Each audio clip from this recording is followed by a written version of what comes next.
Hey Josiah, you know what I just realized? Yeah, Rashad, what's up? Well, today it just dawned on me how cool technology really is. I mean, since the beginning of time, our society has been pushing the boundaries of technology to make life easier, safer, and more efficient.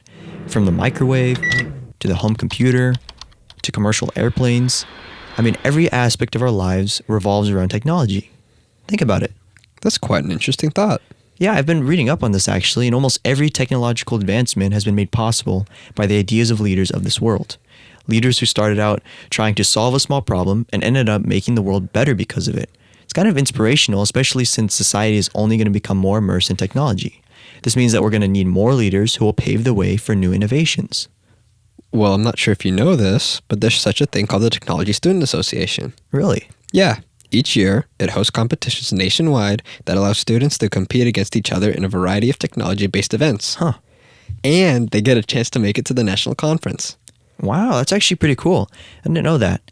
Wait, how do you participate in these competitions? Funny you say that. On today's episode of the Tech Talk, we'll actually be having a special guest on the show.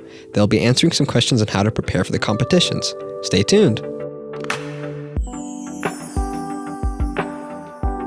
Welcome back. Here with us now is our guest, Jesse, who's the president of our TSA chapter, has been competing for 3 years, and has made it to the final round of her events at the state conference on several occasions. Hi, so happy I could make it to talk to you guys today.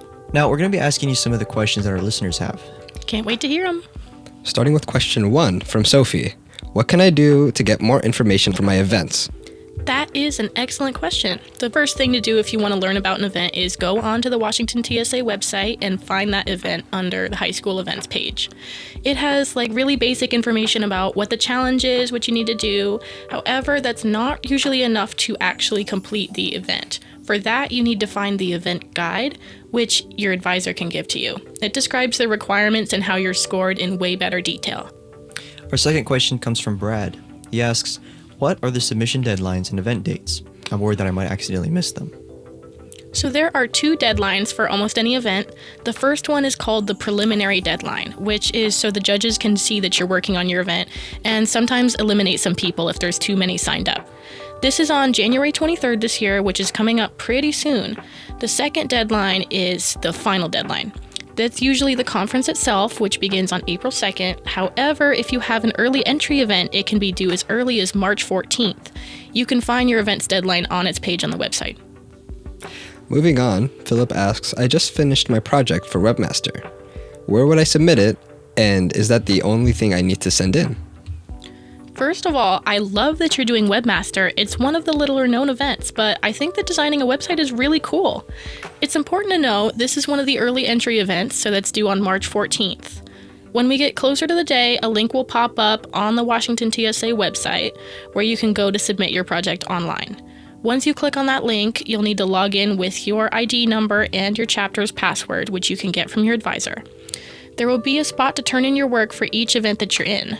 This process is always the same, so for the preliminary deadline, if you're early entry, or if you have an online submission at the conference, it's on this website every time.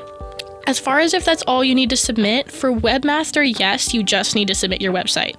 But it depends on each event, so you should check in and make sure, because a lot of events require a portfolio that actually makes up a lot of your final score.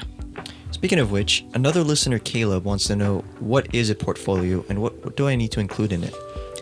That's going to depend on your event. For the most part, a portfolio is just a document that shows the judges your process in making your project. It can include many different things depending on what the project is. You can find the requirements in your event guide. And finally, Joel asks, who should I contact if I have any questions about my projects or events? The best people to ask if you need help are always going to be your advisors. Well, that's all the questions we have. Thank you so much, Jesse, for giving us your time. Your answers will be very helpful for our listeners.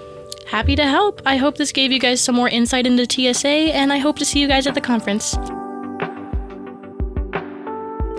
Well, that's all that we have for today.